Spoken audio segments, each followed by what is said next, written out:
Hello. Ignore the background noise, it's a little warm for me. I'll at least do that, but if it gets bad, I'm gonna... Secondly, I know it looks really dark because of the light, but it's actually only 6 o'clock, so I'm just testing it out to see how bad it is. Or good. It's kind of burning my retinas right now. So luckily I've already tried to do this episode and it failed. Miserably, which I'm okay with that. Because it turns out there's some more information I had to add I didn't know. So I've been doing manifesting videos because I'm pretty excited about it. I've been learning how to do it better. And this is one of the key things that is blocking your manifestations. It's your nervous system.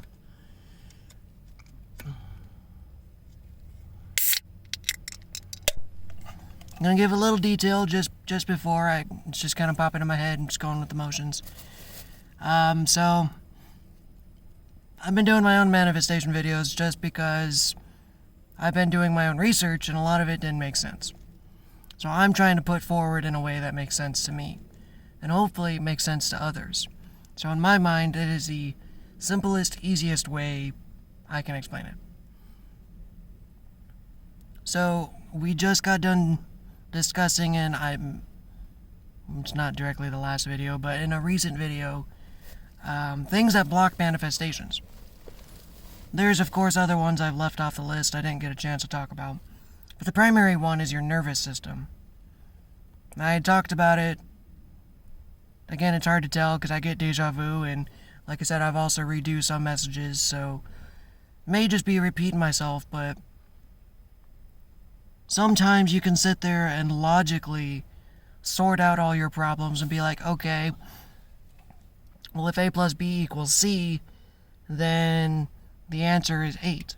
And then your what do you call them, your shadows or your trauma should just go away, right? But sometimes it doesn't feel like that and it still sticks around. You're like, well, I figured out why it's a problem. So if that's the case, it shouldn't be a problem. Why is it still lingering? Well, that's because it's in your damn nervous system. Your nervous system remembers things. So that's like the flip side to the coin. So it's almost like they gave you an equation to solve and said, here's your formula to solve it. And then you find out, oh, well, there's half the other equation that we didn't tell you about. And you're like, alright, that's cool. And then what's funny is it actually triggered because I was doing research of my own on how to heal some of my stuff. And it's like, alright, let's add that to the list. So we'll go through the systems. What is the nervous system? The nervous system, the central nervous system, is your brain. Your brain and your spine. That did not sound good. As we say in the computer, people who don't know computers, CPU, Central Processing Unit, the brain of the computer, the brain of you, which then actually has like all these little prongs which you plug into a board, and I assume the prongs essentially send out the signals. Okay, and as we all know, you pull out someone's spine, you see all these little hairs. Well, that's the signal spine. So it acts as the control center, processing information and sending out commands, interprets sensory information, coordinates movement, and controls thoughts, emotions, and memories.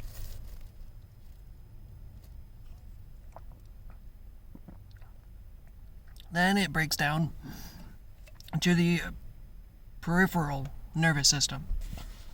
It's essentially everything else, almost.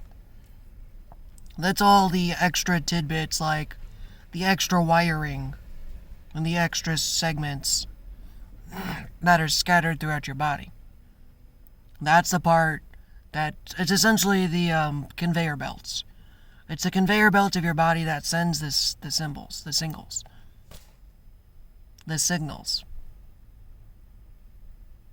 At least I'm saying full words and it's not just gibberish. Anyways, so the rest of the nervous system, the peripheral, is essentially the conveyor belts that sends out the commands. So it's everything else except one more system. But that's a whole other thing. So it's the parts of the nervous systems that are outside of the brain, connects the central nervous system to the rest of the body. Pretty simple. But it does get divided into subdivisions. There is a somatic nervous system, controls voluntary movements, moving your arms, walking, and stuff like that, which also carries sensory information from your skin muscles to your joints. And then you got your automatic nervous system, which controls involuntary functions, heartbeat, digestion, breathing, and stuff like that. Parasympathetic nervous system, so that also gets subdivisions. And also, I always throw this in there, it just randomly popped in my head. I am not a doctor. I do not have a PhD. I am not a scientist. I'm just a dude with a phone. I'm sorry, I'm obsessing. I'm trying to see if I left my keys in my... What did I do with my keys? Alright, anyways. So take what I say with a grain of salt. I'm just a dude with a phone and a notebook. So I've got the automatic nervous system. And then it's divided into other subdivisions. And this is where it starts getting into the trauma side. You get the sympathetic nervous system, which is the fight or flight response, increases the heart rate, dilates the pupils, all that jazz. And then you have the parasympathetic nervous system, which is the rest and digest, slows the heart rate, stimulates digestion. And then you have the enteric nervous system. This is the one that's just kind of all by itself. That's the one that controls your poop chute. Apparently your intestines get their own nervous system. I didn't know that. But because emotion is energy, and the nervous system runs off bioelectrical energy, emotions and trauma can be stored here consciously and unconsciously. So think of it this way. I talked about in a previous episode about how humans are kind of like crystals. Humans are actually crystalline entities. And our nervous system is the best way to think of that. It's essentially... It's kind of like the circuitry on a computer. Like there's all those little gold bars that go across the computer. Well, if you take those and actually reroute them, it creates a whole new output, a whole new signal. It creates something new. Hold on, where am I going with this?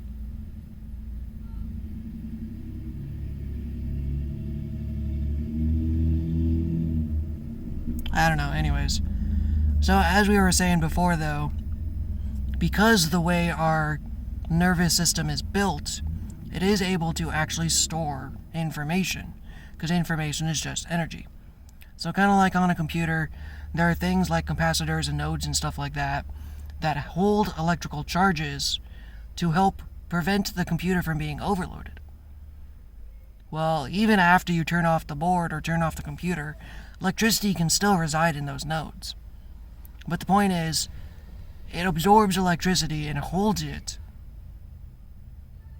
And that's basically its biggest job, is just to regulate the energy that's going through it. Well, if the nervous system learned early on a bunch of overloading information, let's just explain it like a computer. So basically you get these nodes, these capacitors, these areas where electricity gets stored. And as a child, you get too much feedback or not enough feedback, and it either overloads or drains these electrical batteries, basically. And for those who don't know, if you don't let a battery fully charged on its first charge, it messes up the battery. There are things you do, like if you don't let the battery charge all the way up before you charge it, it messes up the battery. Like there's all these things you can do that shortens the lifespan of the battery. So by the time you hit teenage years or adulthood, these electrical relays basically in your body are fried or not working right because of years of abuse, whether it be physical or mental, metaphorical or literal. These things can no longer fire off properly. Well, I had actually discovered, I had researched. When I say discovered, it's personally. It's more personal. So I had researched and found that the nervous system can actually store not just electricity, but patterns. Like, it's kind of what I was saying, but let me reiterate that. So a video popped up because I've been asking my guides for assistance. One video that popped up was, your nervous system is entitled. I was like, what? What do you mean? Beep. Y'all done? They're not done. I was like, hold on, that doesn't make any sense. So I actually started watching it and I need to go finish it. But I didn't think about it this way. But if we're talking about it being a crystalline structure, it stores information. Well, it stores specific patterns. Not just patterns. What I'm trying to say is like blueprints. Blueprints are made out of patterns. So of course, like trauma is made from patterns. Patterns that are repeated in your life.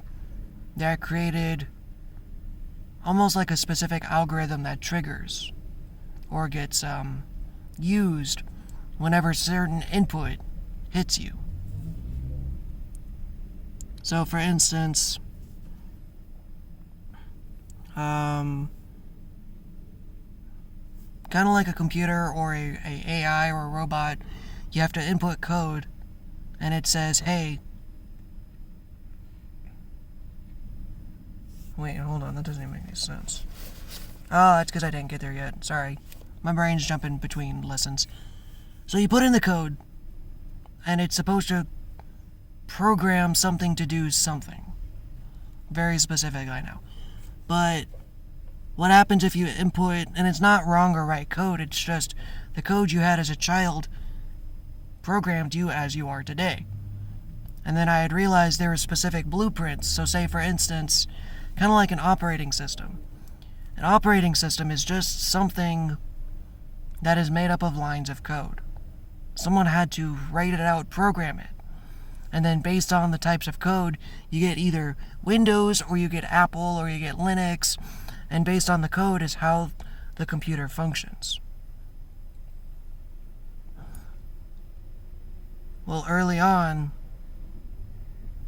and just like most people know, you can actually layer the coding. So I didn't even know this. I didn't think about it. But the blueprints can stack. So when she said, she being the person I was watching on YouTube, said entitled nervous system, I was like, hold on a minute. So I started watching it, and it's like, well, basically, that's a set of programming codes, or a set of blueprint that was developed as a kid. Let me just get to it.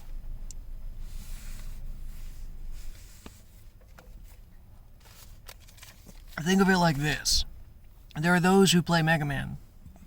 If you don't play video games, I'll explain it the best I can. For those who do, awesome.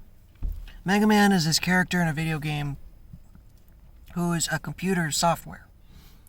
And he jumps from computer to software to different systems, and he physically fights viruses. Well, as he defeats the bosses, he gets essentially their information, their data, their software, and he can use their power. It's still him, but it's him with a specific blueprint. Okay, now say for instance, you take that and you put it on a person, but instead of giving you superpowers, it F's up your life and prevents you from getting what you want. So say, for instance, one of the blueprints was the entitled nervous system. And this is the one that caught my eye. The core belief is others should meet my standards or my needs without me asking or regulating myself. How it forms Well, your needs were inconsistently met. Sometimes overindulged, sometimes ignored. You learned expectations instead of self-soothing. Now, I didn't go into super detail on these, I can. It's just, the way I do videos is like most people, is the tree. We'll touch topics here, and if you need me to go deeper in another topic, let me know and I will actually take that topic and go deeper. But for the most part, it's just kind of generalization. Signs of this nervous system pattern: anger with others when they don't show up correctly. Feels owed attention, love, or care. Struggles with patterns or boundaries. The core wound is, I didn't feel secure unless someone else handed it to me. Now, I can sit here and, of course, keep relaying myself and being like, well, that reflects from me because, like, say, for instance, I was, or still am, disabled. So being disabled, people dotted on me more as a kid. But then when I started needing to do stuff for myself, I hated it. It's like, well, I'm always used to everyone doing stuff for me. I was essentially actually spoiled as a kid because I was a medical baby. So I always had nurses, I always had people around me, on me, giving me what I need, giving me what I wanted. I never really thought of myself as spoiled. Who'd have thunk? But that's something my nervous system learned over time.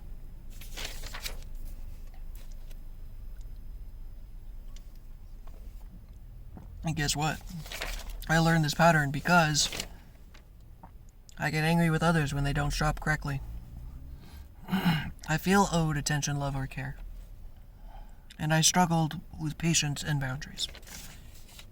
Now, just because, I don't know what the term is, I forget what it was, but there is actually a medical condition where you believe you have other medical conditions. Don't self-diagnose. If it resonates, it resonates. But I also have a fear of self-diagnosing. Because, I've seen so many people like checkbox, checkbox, checkbox. It's so easy to check off all the boxes, be like, oh yeah, I'm ADHD. Oh yeah, I'm this and this and this. Just kind of do your own research. Whatever fits. Whatever you feel to be true. The next one is abandonment or anxious nervous system. If I don't stay alert, I'll be left behind. The forms from emotional inconsistency or caregivers who came and went, emotionally and physically. Signs: obsessive thinking about people, fear after connection, hyper-focus on texts, tone, and timing. The core wound: connection never felt stable. Again, I could sit here and easily give example after example out of my own life. Moving on to the next one. Avoidant or shut down nervous system. Needing people is dangerous. It forms from needs being dismissed or punished. Or if you had to grow up fast or self-rely. Once again, I'm sitting here saying this and memories of my childhood is popping up. So while I do these videos, it's processing too.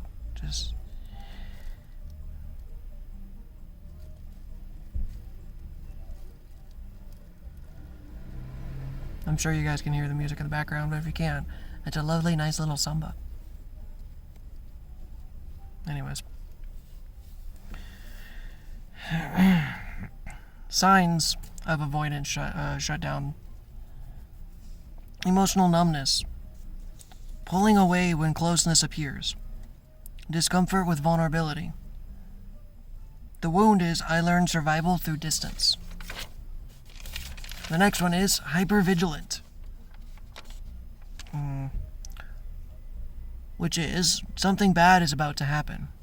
That's the over hyperactive fight or flight symptom, like paranoia and stuff like that. It forms from chaos, unpredictability, or threat early on in life. Signs of it: always scanning, trouble relating, startled response, and tight body. Not like a cool body or a sexy body, just like a stiff. The wound was safety was never guaranteed. Possibly in your life at moments where you felt like you were supposed to be safe, you weren't. Plain and simple. The fawn, or people pleasing. If I keep others happy, then I'll be safe. Love was conditional. These are the forms, how it forms. Love was conditional. Conflict felt dangerous. Signs was over-explaining. Saying yes when you mean no. Losing your own needs.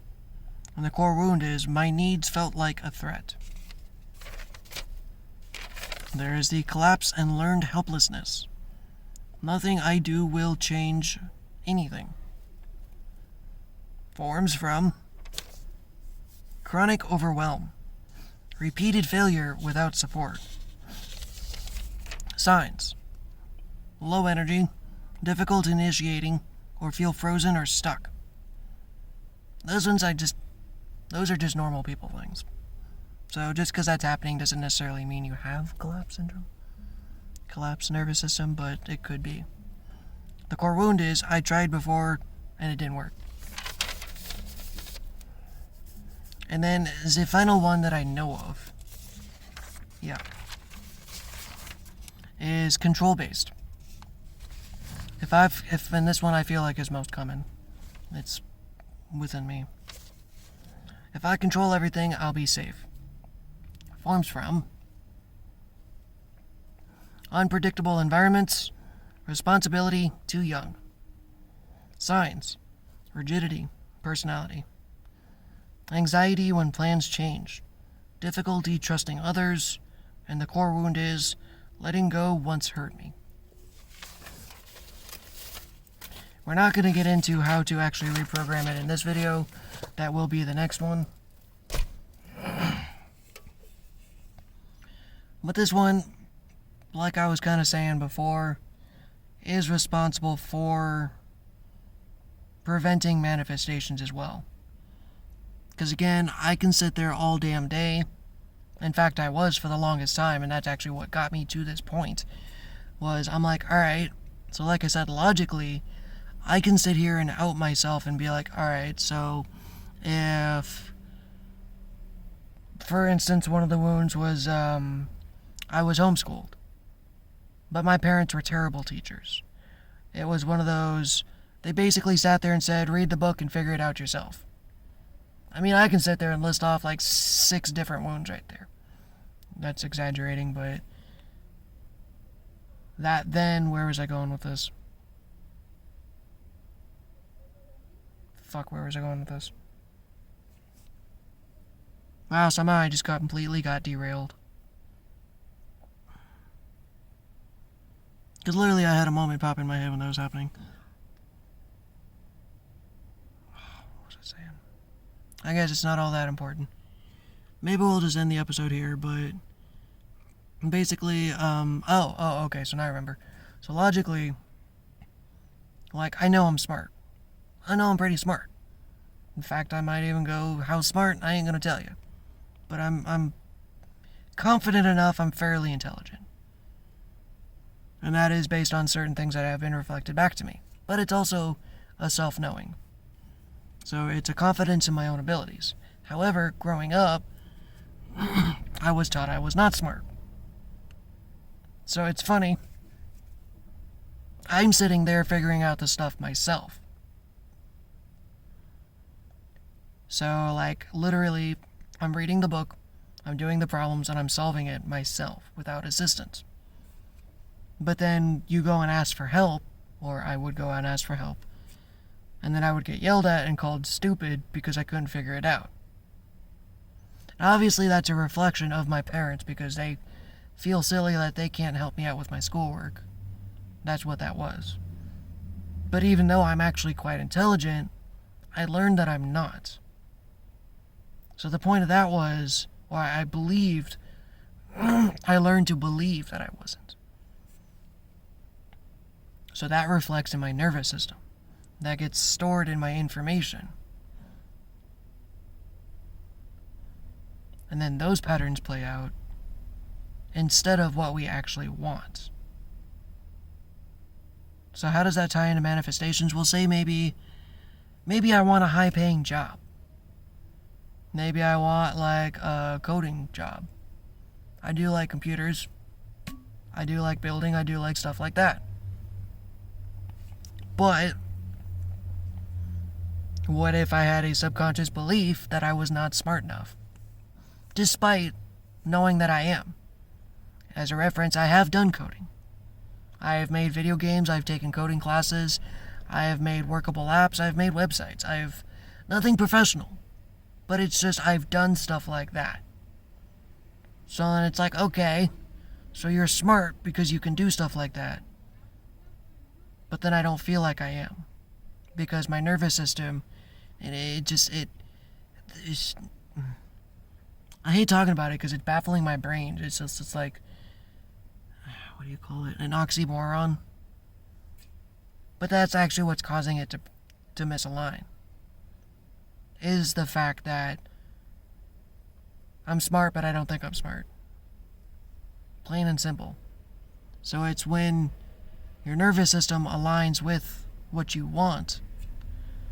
Believing it isn't a simple, I just keep repeating the affirmations until it happens. I've tried that, it doesn't work. In fact, that's actually what got me to this point was, I'm able to manifest certain things, but I can't manifest anything else. Mainly the stuff that requires emotion. So I had a deep dive into it. Well, it's because the emotions, ironically, are manifesting. It's just I didn't realize the emotions. Interesting. Because I wasn't aware of the emotions that was actually manifesting the idea. So it's like, say, for instance, I wanted a good paying job. I apply, I manifest, I write the affirmations, I do a spell, I do whatever. But if my underlining personal belief in my nervous system says you're not smart, it won't happen, no matter what affirmations you do. So, to get over this, it's seeing what your patterns are and rewiring them. Kind of like a faulty computer. If you have a short somewhere, you pull it out, you pull out the circuitry, and either replace it or bypass it and make new pathways.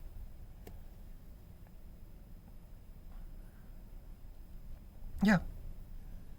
I think that's it. I think I'm done. I'm sure a lot of this just kind of circled down the drain because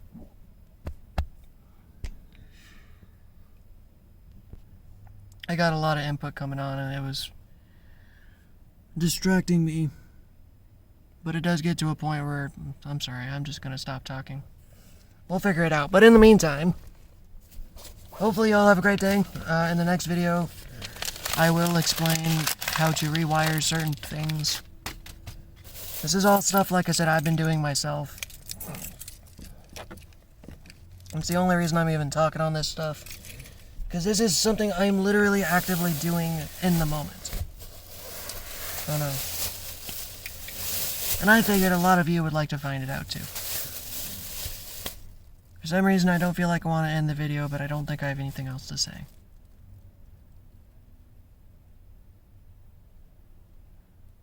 Yeah, okay. Cool. Bye.